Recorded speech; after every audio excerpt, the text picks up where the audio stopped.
Tonight, the first heartbreaking farewell from the wedding day bus tragedy, the bride and groom among the mourners. Canberra gives Ukraine more money to fight Russia after Vladimir Putin's disastrous weekend. A truckie charged over this dangerous move in Sydney's northwest. More pain for your pay packet with childcare about to bite family budgets even harder. New harbour ferries are on the way, designed and built in Australia. And Fergie reveals her battle with breast cancer. Live from Sydney, 7 News with Mark Ferguson. Good evening, beautiful, kind and exuberant. That's how Angus Craig was remembered today at the first funeral for one of the victims of the Hunter Valley wedding bus crash. Among the mourners, the bride and groom, who now have the unbearable task of farewelling 10 of their closest friends. They should be on their honeymoon. Instead, Matty Edsall and Mitchell Gaffney are facing the unfathomable. 10 funerals, the first for Angus Craig. We know goodbyes hurt the most, especially when the story of life is unfinished and life ends in such unimaginable circumstances. Angus's sister fought back tears as she spoke about her baby brother, who was about to become an uncle. How cruel is this loss? A lovely, well-mannered, gorgeous boy who had matured incredibly to a fun-loving, responsible, thoughtful and good-looking man. A man who never took life for granted. An engineer, Angus travelled across the country for work, enjoyed water sports, football, but he loved nothing more than his family and partner Bella. The couple had just moved in together. My tomorrows look different now. I'm forever a better person for having loved and been loved by you, Angus. Today marks a very sad chapter for the loved ones of those tragically killed. In the coming weeks, friends, families and colleagues will have to do this over and over again as they attend a painful procession of funerals right across the country. On Wednesday, junior doctor Rebecca Mullen will be laid to rest in Singleton. Kane Simmons in Hobart. All 10 bus crash victims were honoured with a minute's silence today. Before a final farewell to the man with so many nicknames, Angie, Gus, Gussie, forever 28. You have now gone on one final holiday from which you won't be returning. But I know that you'll be sitting there waiting for me with some stupid present, a big corny smile on your face and arms wide open for a big Angus cuddle. Annie Puller, 7 News. Canberra has promised $100 million more to help Ukraine defeat Russia, less than a day after Vladimir Putin suffered a stunning attack from within. Right now, his leadership has never looked shakier after the weekend uprising by a rebel army. Now, a growing number of Russian people seem ready for change.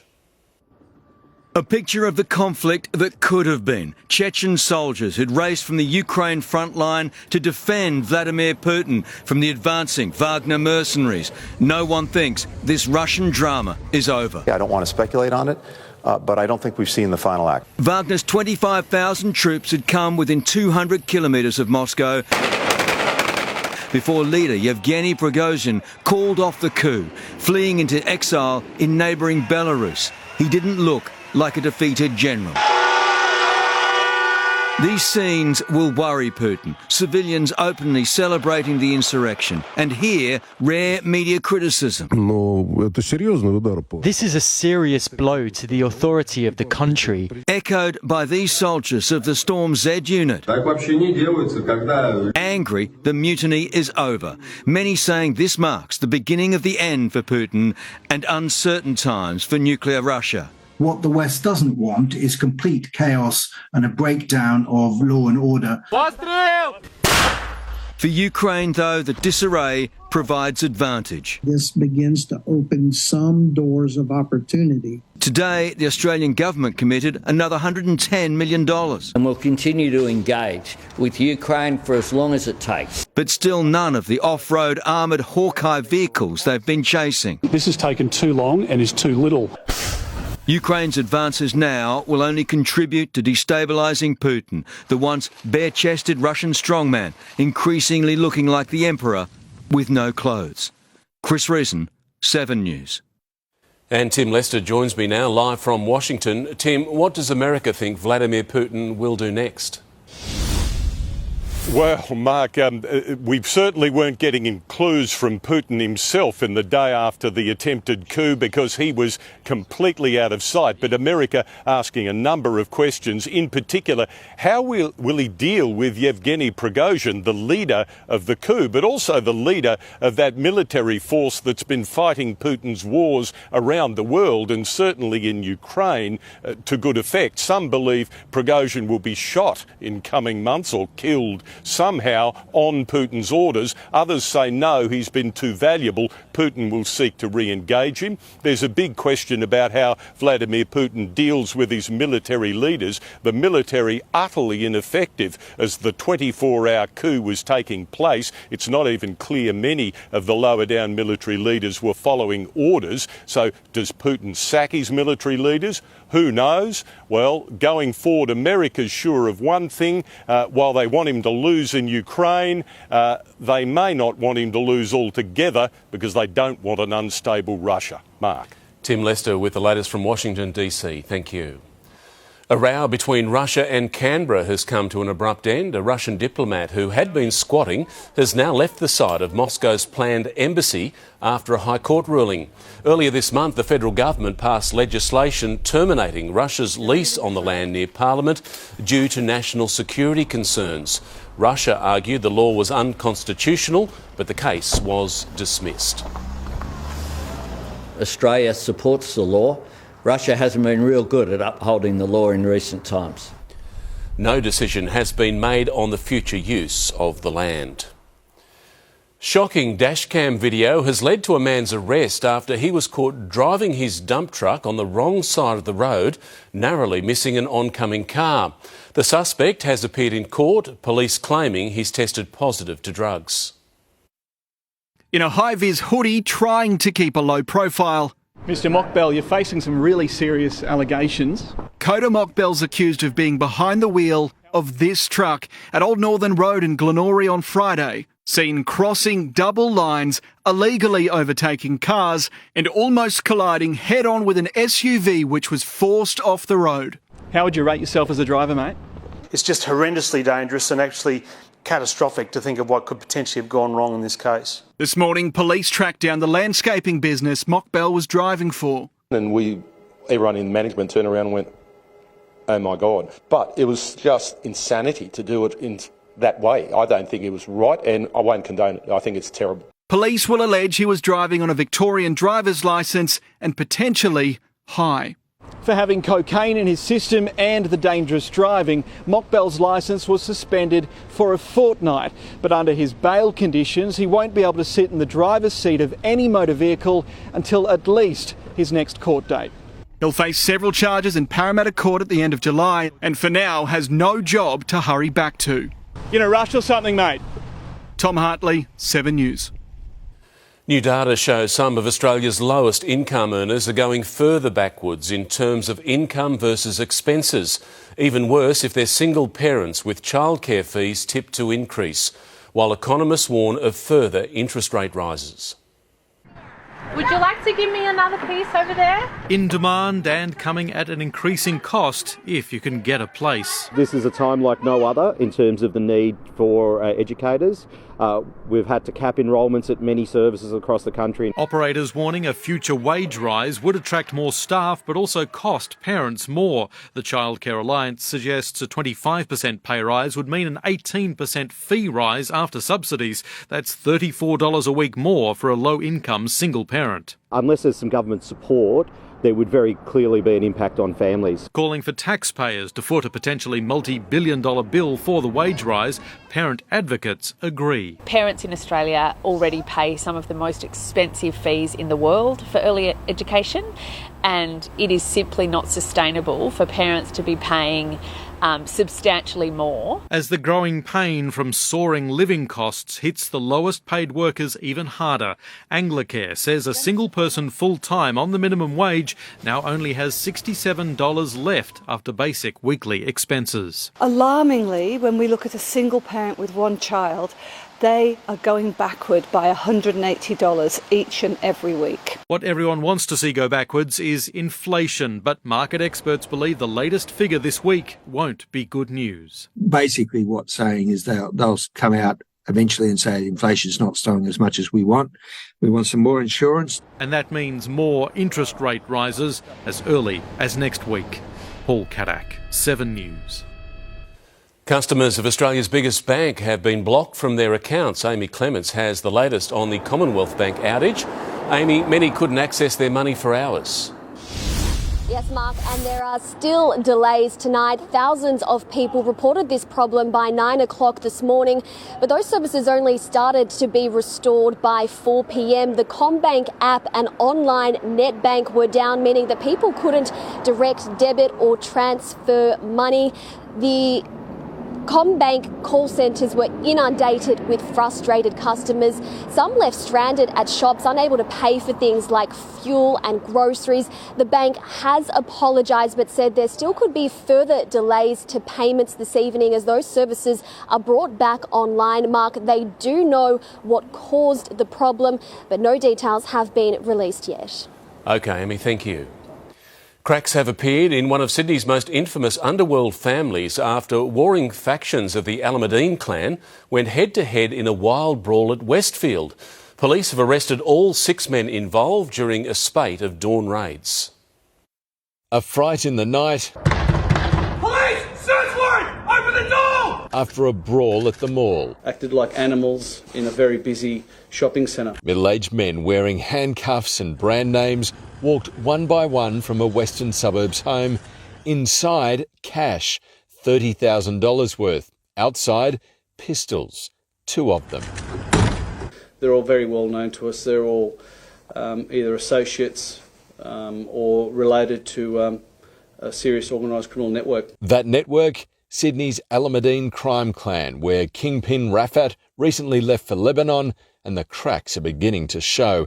It all came unstuck at Valet below Westfield, Sydney City on Wednesday last week when 2 warring factions exploded. Encountered each other and have effectively attacked each other. It was around midday, lunchtime. A lot of people around. A violent outburst like this is one thing for police, but what has senior detectives watching with just as much interest is the shift in power for this notorious crime family. While Rafat is offshore, Ahmad is still here. But police think it's this man, Ali El Maubayed, who now calls the shots and who'll clean up the mess after Westfield turned wild. Evan Batten, 7 News. And the hunt is on for an attacker after a supermarket brawl in Sydney. The fight broke out in Woolworths at Seven Hills Shopping Plaza around midday yesterday. Police say 2 men aged 19 and 23 suffered cuts to their heads, paramedics taking them to Blacktown Hospital. They'd like help finding another man who fled before they arrived. Guy Sebastian's former manager, who was jailed for embezzling the Star's money, will walk free from prison tonight. Titus Day was found guilty of stealing more than $600,000 from the pop star. He appealed, and today 3 judges found there had been a miscarriage of justice. He'll be released from jail while the remainder of his appeal is decided. Australia will farewell former Labor opposition leader Simon Crean with a state funeral following his shock death. He served as a union boss and then a minister in 4 governments. Tonight he's being remembered fondly by both sides of politics. He devoted his life to working for the workers. I come from a very proud Labor family. Politics was in his blood. His father, Frank, Deputy Prime Minister to Gough Whitlam, proud of the son who rose from the Storemen and Packers Union to be President of the ACTU. Entering politics for Melbourne's Hotham in 1990, the only MP to serve in the Hawke, Keating, Rudd and Gillard cabinets. In every one of them, he made a difference. Once North Melbourne's #1 ticket holder, he led Labor between 2001 and 2003, but never to an election, famously opposing John Howard on the Iraq War. The nation did go to war on a lie. Telling President George W. Bush to his face, in the Labor tumult of 2013, backing Kevin Rudd's return before backing out of politics. You know, these are hard days. Hard-working, humble, always fighting for others, often to his own detriment. Simon Crean was revered by all sides of Parliament. From John Howard, he was a formidable adversary whom I've both liked and respected. From his wife of 50 years, Carol, and his family, not having him with us will never feel right, but the time we had together will be with us forever. He died in Germany from an apparent heart attack doing what he loved, bushwalking. Thanks very much, everyone. The nation will now thank him with a state funeral. Simon Crean was 73. Mark Riley, 7 News. Former Deputy Premier John Barilaro has been ordered to pay compensation after being sued by a cameraman he scuffled with in Manly. The former Nationals MP will have to fork out nearly $10,500 to replace equipment, including a second-hand camera. An assault charge against Mr Barilaro was previously dismissed. After years of problems with foreign-built ferries, Australian-made ferries will soon start powering along the Parramatta River. But they won't be built here in New South Wales as promised by the state government. The opposition calling that a betrayal. Sailing into a new dawn for domestic manufacturing.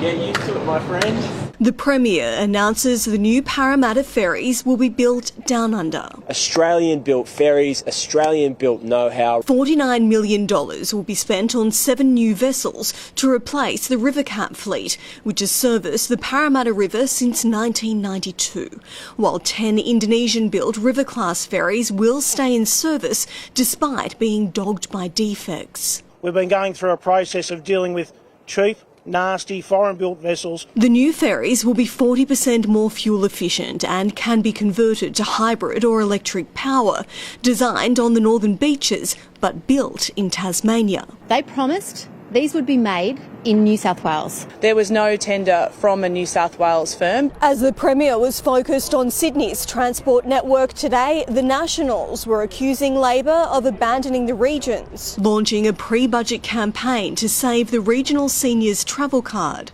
Without a train or a bus, like you have subsidised in a metropolitan area, this $250 card per person really helps. People my age would be more than disappointed.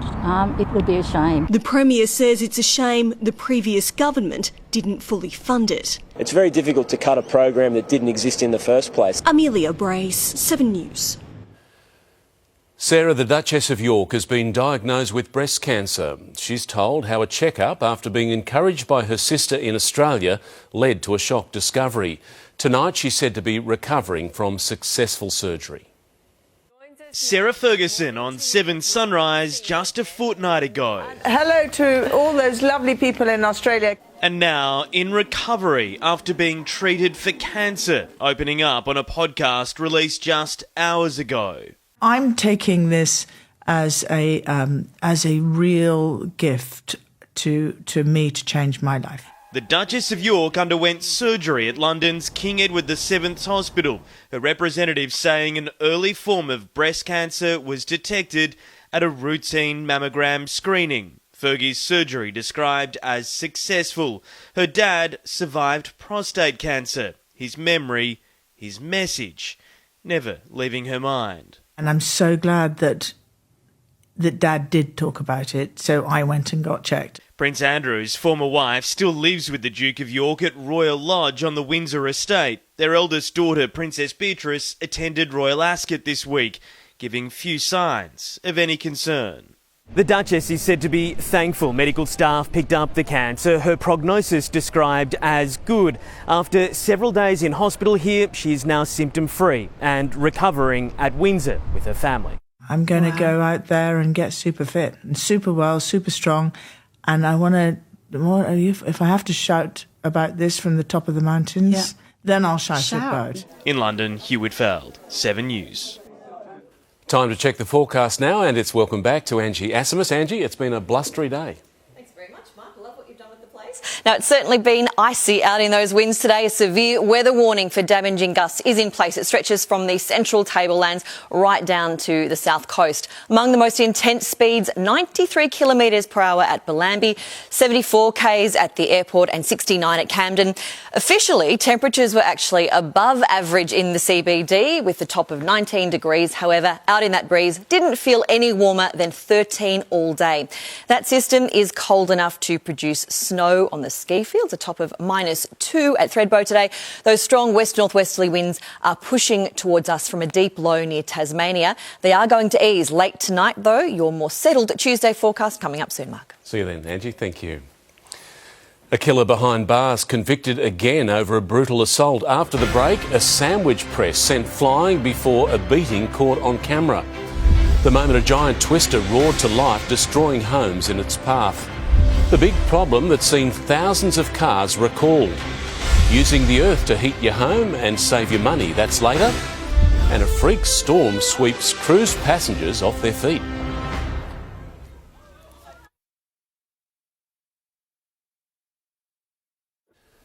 Welcome back. Toyota and Land Rover have just issued recalls for thousands of vehicles. They affect Yaris models built between May 2020 and May 2023.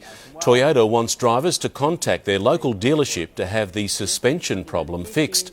Land Rover is recalling 4,000 Discovery SUVs and 200 luxury Range Rovers, some with a price tag of $250,000.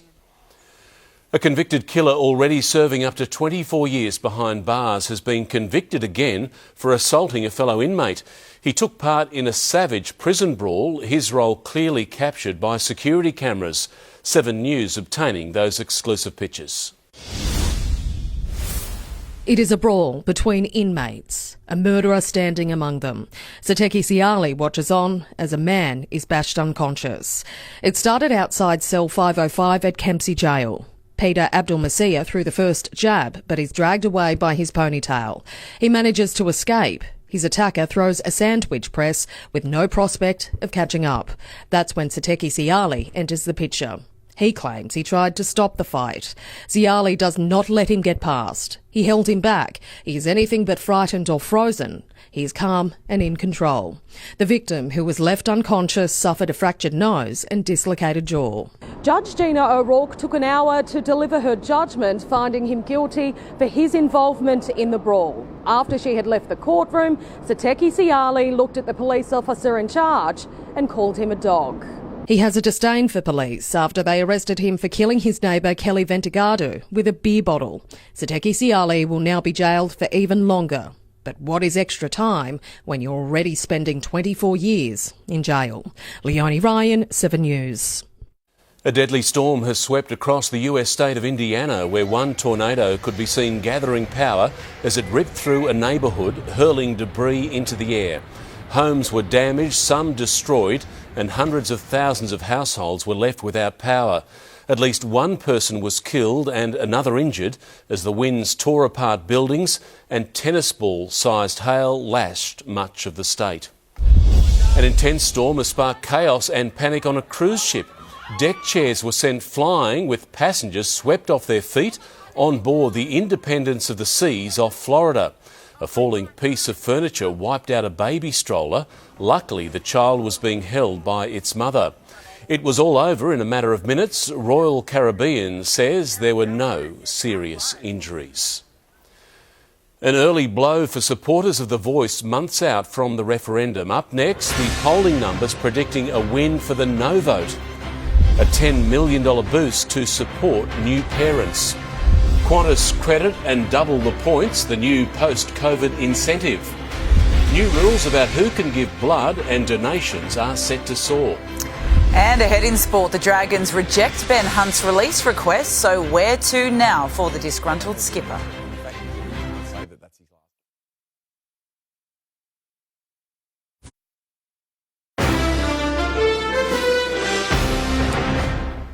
Welcome back. There's more help available for vulnerable families struggling through the early days of parenthood. A nurse home visits program has been expanded across the state, hoping to give every New South Wales child the best start at life.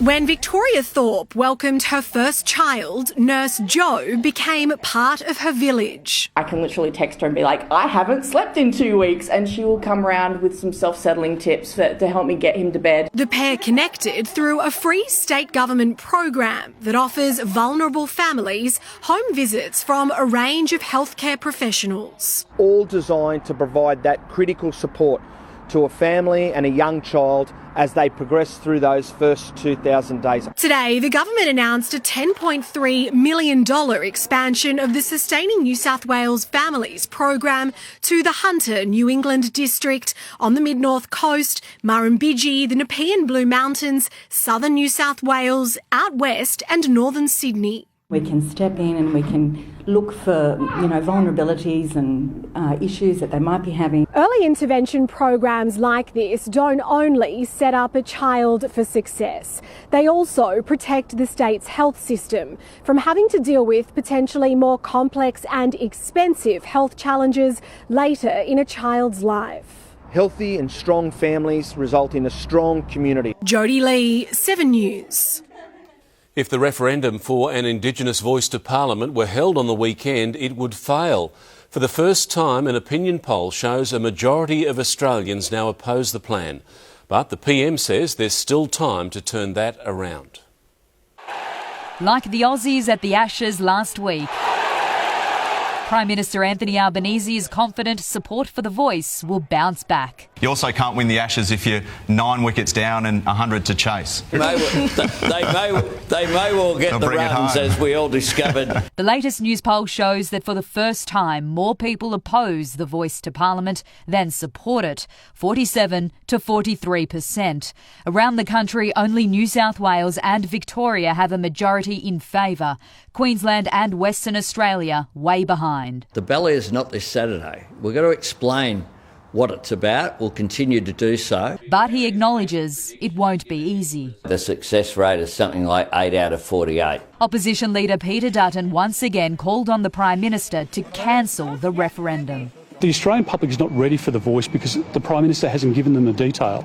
And Australians won't vote for something they don't understand. The Prime Minister believes once the campaign kicks off and the debate moves out of this building, there'll be a surge in support. I'm very confident that Australians will embrace that opportunity, say yes in the referendum in the last quarter of this year. Jennifer Beshwati, 7 News.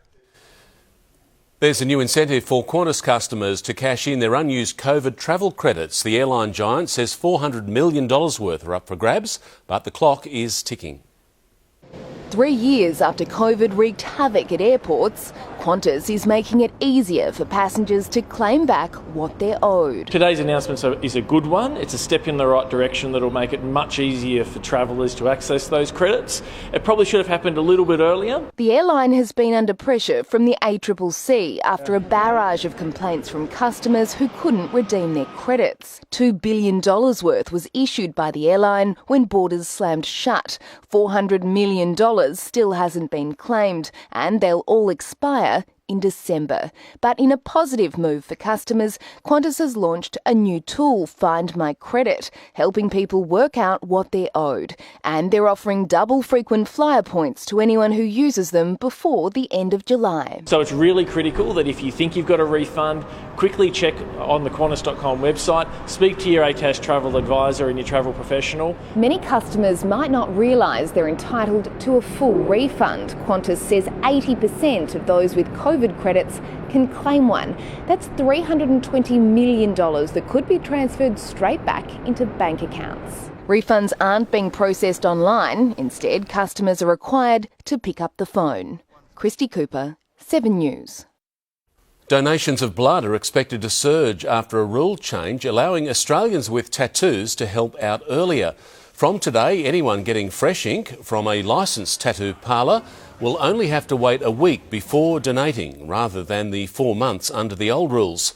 Lifeblood says it expects an extra 10,000 donations a year. Some of Rugby League's biggest names turned out at the SCG today to launch the 7th annual Beanie for Brain Cancer round in the NRL. Raising money for the Mark Hughes Foundation, the event hopes to sell its 1 millionth beanie this year. The whole rugby league community as one whether you're a ball boy or a coach or the CEO, you're behind brain cancer. The foundation hopes to raise $3.5 million. School lunches under the microscope. Just ahead, a mother hits back, claiming she and her son were shamed over a lunchbox treat. Taylor Swift breaks the internet as Sydney fans rush for tickets. Sydney households digging deep and slashing power bills in half. Soon in sport, it is official. Luke Brooks is leaving the Tigers. Details on his new multi-million-dollar deal.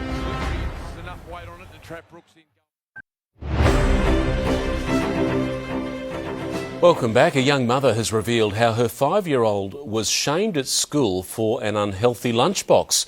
She's reignited the school meal debate in a now viral video and is calling for change. Like many parents every day, Ashley Griffiths packs food for her son at school, but apparently one item breaks the lunchbox law. It was really gut-wrenching to see my little child in tears because he had really been looking forward to this little cake. A slice of cake the 5-year-old never got to taste after being told by a teacher's aide she wasn't going to open it because it was an unhealthy treat. And ever since then, he's been questioning everything that's put in front of him. Is this healthy? Is this not? The mum posted about the situation on TikTok in a video that's now clocked up more than 1 million views. It's not in there to be a decoration. I made the decision to put it in there for him. Other parents have reached out sharing how their child was also food shamed. There's still a way to go in terms of teaching our children about how these sometimes treat foods fit into a healthy, balanced lifestyle. Nutritionists recommend whole grain carbohydrates, proteins and fruit and veggies as daily essentials. As for sweets, I don't have a problem with a bit of cake going in the lunchbox. Experts say lunchbox choice is all about balance, but ultimately what children eat is a decision for their parents. All children have different needs and no one's going to know those needs better than the parent. Food for thought. Garth Burley, 7 News. There's good news for our oceans tonight. With record numbers of whales off Australia's east coast, scientists are using the annual migration to carry out a census and counted 5,000 whales yesterday alone. Large numbers, especially humpbacks, have been spotted off Newcastle, Port Stephens and Port Macquarie. Taylor Swift briefly broke the internet this morning when the first tickets for her upcoming Aussie tour went on sale. Fans flooded the Amex website, causing it to crash at 9:30, half an hour before the tickets were made available. Only the pricier seats were up for grabs today, with more affordable ones going on sale this Wednesday and Friday. Taking a look at finance now, and the Aussie share market closed at a 3-month low, the ASX 200 dropping 20 points. NAB was down after the bank declared it would cut off customers committing financial abuse. And one Aussie dollar is currently buying 66.75 US cents. If you've noticed a few changes with the news tonight, I can explain. This is the first bulletin we're broadcasting from our new newsroom at Everleigh, and this is our shiny new set being built. It's certainly state-of-the-art and will help us bring you the news of the day and the stories that are important to Sydney. It's been years in the planning. Now, after 19 years at Martin Place, all 7 News bulletins and our digital platforms have a new home. But our journalism and commitment to you never changes, reliable and trusted from well before dawn until bedtime. Heating your home for less, the secret could be right in your backyard. Still to come, households digging deep, the technology not cheap, but it could save you plenty in the long run. So how does it work? Don't miss that story soon on 7 News. But first, Mel is here with sport, and Mel, the Dragons standing firm on Ben Hunt. Yeah, they certainly are, Fergo. The captain still wants out and the club is still saying no. So where to now for Ben Hunt? Details up next. Plus, Queensland and Broncos star Reece Walsh in hot water for a referee spray. Will he be rubbed out of Origin 3? And must be something in the water. First the men's, now the women's Ashes test set for a final day thriller. Welcome back. The Ben Hunt camp remain confident they will secure a release from St George Illawarra, but the club's holding firm for now. The Dragon skipper was told this morning he is expected to honour the remaining 2.5 years of his contract. Ben Hunt met with club bosses and incoming coach Shane Flanagan today, where he was told there's no chance he'll be released. Before training, minus their captain, a Dragons media session went ahead despite players having no clue what was happening. The same scenario that infuriated Hunt when Anthony Griffin was axed. Yeah, I don't know what's going on upstairs.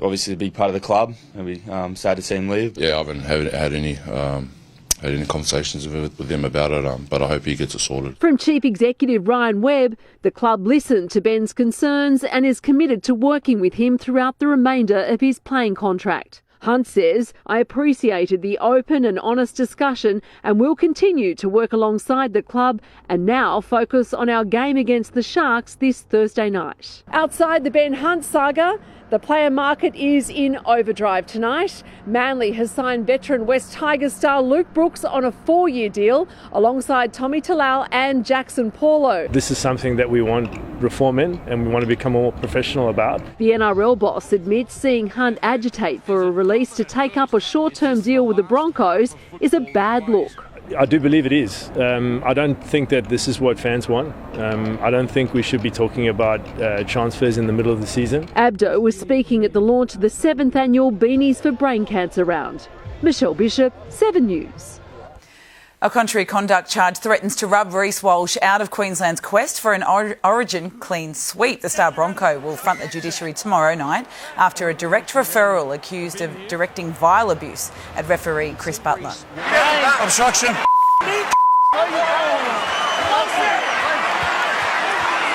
Go again, you go to the...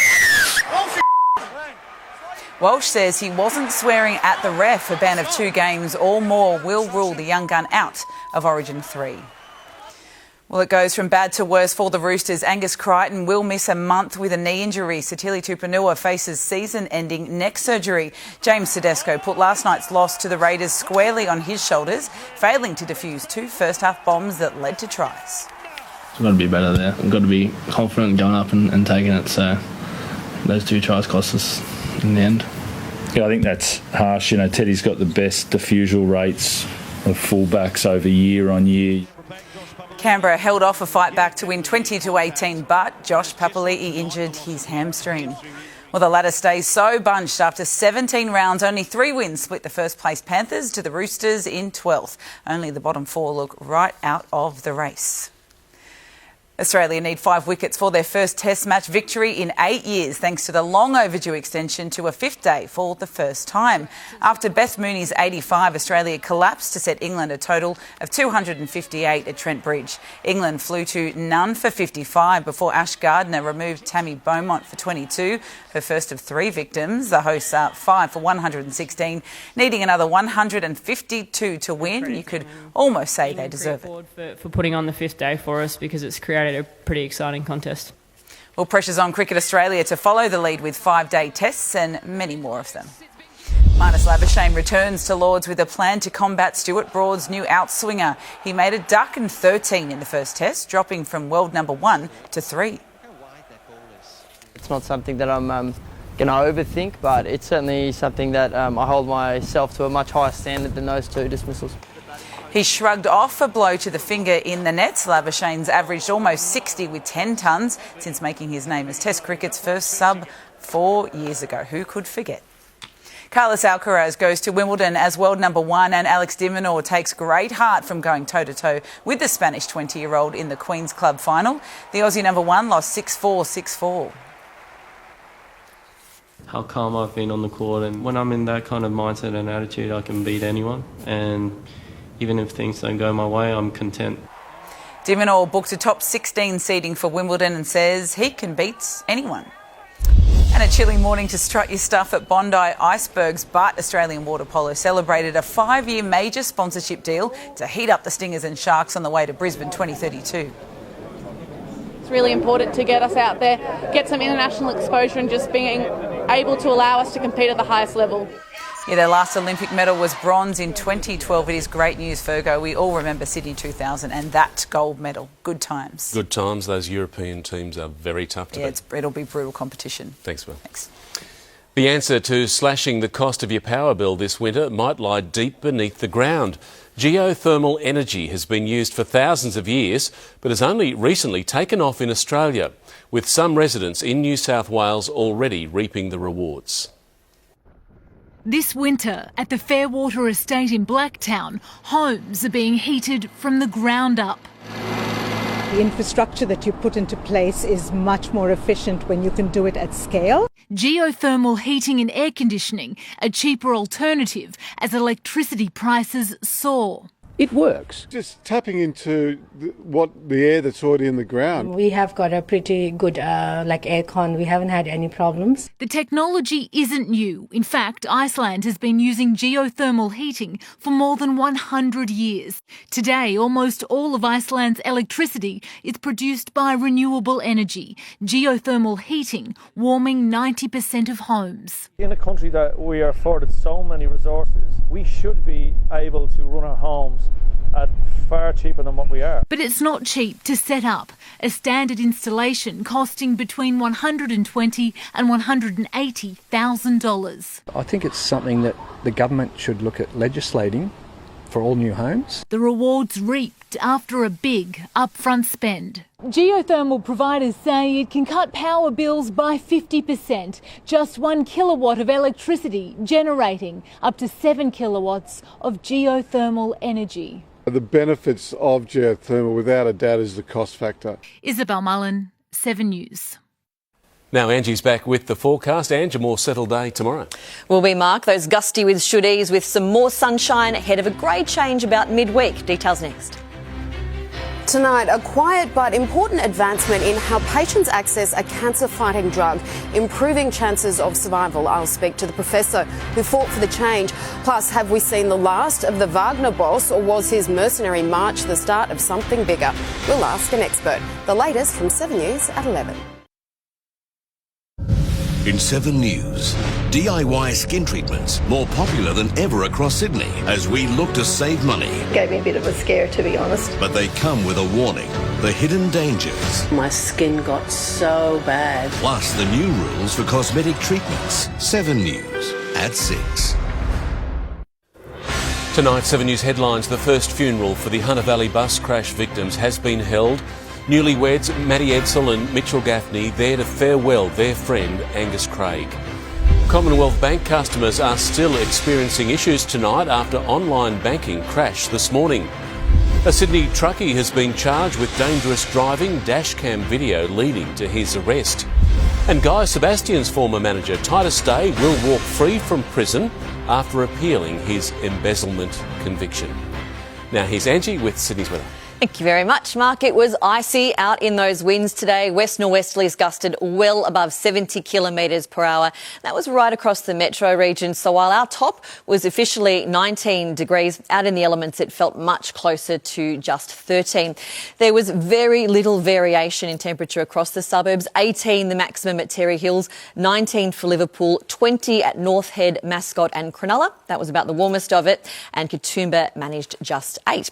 The latest satellite image shows those winds driving right across the state. We can expect the damaging gusts to persist tonight over the southeast slopes and coastal plains. Tomorrow, though, those winds ease. What we're watching next is a rain band just edging into the west of the state, and that wet weather will reach the coast a little bit later in the week. So around the nation tomorrow, Brisbane, blue skies, top of 22 degrees. Canberra will be partly cloudy, top of just 12. Some showers developing in Melbourne and Hobart. Possible late shower for Adelaide. It's looking fine for Perth, although a very cold start to the day, dipping to just 3 degrees. And Darwin is shaping up to be nice and sunny with a top of 32. Statewide, a grey change just edging into the far west of the state. There it is, you can see it in the far right of frame. More now snow to fall about the ski fields. It will be dry elsewhere with cloud building, though, ahead of those showers tracking in from the west. We're looking at a top of 19 forecast for Newcastle and for Wollongong tomorrow, with those much lighter winds. For the metro region, winds still tending westerly, but they'll be much lighter, staying fine. We're looking at a top of 18 degrees for Hornsby, 19 at Penrith, and Katoomba aiming for a slightly warmer 11. On the water, westerly winds to run at 20 knots to start, reaching up to 25 knots a little bit later in the morning on a 2.5 metre swell, and water temperature sitting on 18 degrees at the moment. Back in the CBD, a low of 8 degrees on the way, top of 19 under partly cloudy skies. The main difference, those winds will be much lighter. To the next 7 days, the change arrives on Wednesday with some showers amounting to about less than 10 millimetres. Showers again for Thursday. Will be a fine end to the working week on Friday. A little bit of a mixed weekend, looking at a clear Saturday. Showers redeveloping for us on Sunday, but Monday looks like those showers really picking up once again, but quite mixed for the coming week, Mark. Good on you, Angie. Nice to have you back. Thanks for having me back. Well done. Now a quick look at what's on Sunrise tomorrow. Thanks, Virgo. Tomorrow on Sunrise, they're calling it the best anti-wrinkle treatment ever. Now, clinically approved in Sydney. We'll see just how good it is. See you in the morning. That's 7 News for this Monday. We'll have updates for you throughout the evening. I'm Mark Ferguson from all the team from our brand new home. I hope you have a great night.